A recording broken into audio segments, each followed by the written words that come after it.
பெரம்பூர் தொகுதி மக்கள் குறைகளை தெரிவிக்க பிரத்யேக செயலி உருவாக்கப்பட்டிருக்கிறது. இந்த புகார்கள் முதல்வரினுடைய தனி பிரிவுக்கு செல்லும் விதத்தில் இந்த செயலி உருவாக்கப்பட்டிருக்கிறது. அது மட்டும் இல்லாமல் விரைவில் பெரம்பூர் எம்எல்ஏ அலுவலகத்தையும் முதலமைச்சர் விஜய் அவர்கள் திறந்து வைக்க இருக்கிறார்.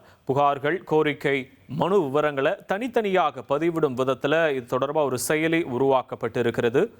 தொடர்பான முக்கிய செய்தியை தற்போது பார்த்து கொண்டிருக்கிறோம். இந்த புகாரின் மீது 3 நாட்களில் நடவடிக்கை எடுக்கும் விதத்தில் ஏற்பாடுகளும் செய்யப்பட்டு இருக்கிறது.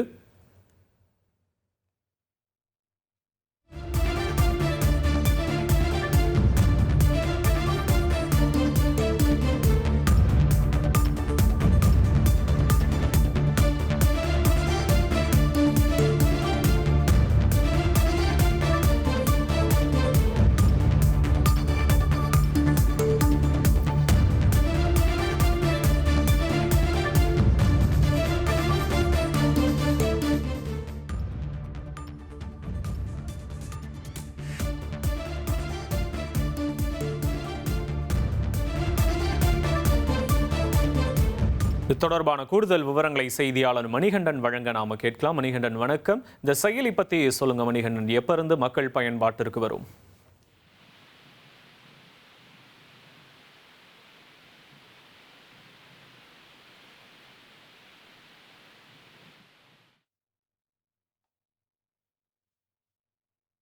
பெரம்பூர் தொகுதி மக்கள் குறைகளை தெரிவிக்க பிரத்யேக செயலி உருவாக்கப்பட்டிருக்கிறது.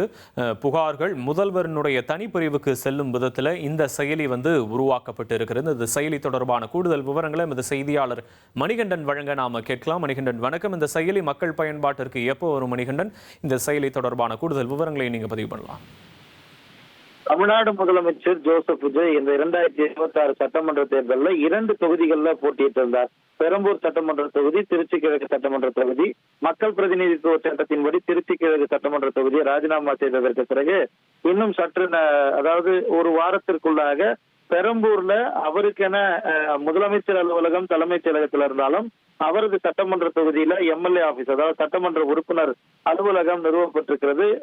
முதலமைச்சர் அலுவலகம் என்பதால அதற்கேற்ப சில மாறுதல்கள் அந்த அலுவலகத்துல செய்யப்பட்டிருக்கிறது.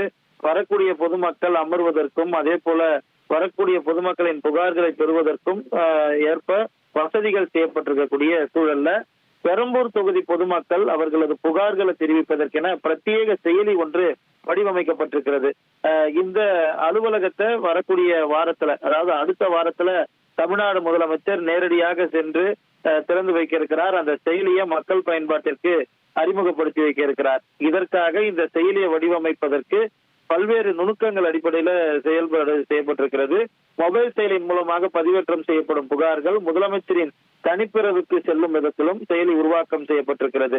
மேலும் ஒவ்வொரு நாளும் எந்த அளவுக்கு புகார்கள் எண்ணிக்கையில வருகிறது, எது தொடர்பாக வருகிறது, எந்த துறை வாரியாக வருகிறது என்பதை குறித்து விவரமாக ஒரு டேஷ்போர்ட் போன்று தயார் செய்யவும், குறைந்தபட்சம் 3 நாட்கள்ல அந்த புகார்களை சரி செய்யவும், அதிகபட்சம் 10 நாட்களுக்குள் கொடுக்கப்பட்டிருக்கக்கூடிய புகாரின் மீது எடுக்கப்பட்டிருக்கக்கூடிய நடவடிக்கை குறித்து விரிவாக மக்களுக்கு அந்த கம்ப்ளைண்டுடைய ஸ்டேட்டஸ் தெரியும் விதத்துல ரிப்ளை செய்யும் விதத்திலும் இந்த செயலி வடிவமைக்கப்பட்டிருக்கிறது. முதலமைச்சருடைய தொகுதி என்பதால முதலமைச்சர் அடிக்கடி பொதுமக்களை சந்திப்பதில், அதாவது அவரது சொந்த தொகுதி மக்களை சந்திப்பதில் சில தாமதம் இருக்கும் என்பதால பிரத்யேக செயலி உருவாக்கப்பட்டிருக்கிறது. இந்த செயலி முதலமைச்சருடைய நேரடி கட்டுப்பாட்டுல செயல்படும் விதத்துல வடிவமைக்கப்பட்டிருக்கிறது.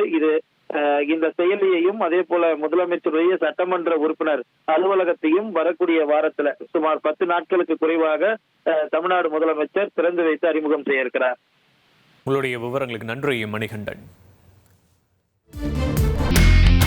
இனி செல்லும் இடமெல்லாம் செய்தி. தந்தி டிவியின் வாட்ஸ்அப் சேனலை ஃபாலோ பண்ணினா செல்ல இருக்கும் இடமெல்லாம் செய்தி. இதோ QR கோட் இப்பவே ஸ்கேன் பண்ணுங்க, ஃபாலோ பண்ணுங்க.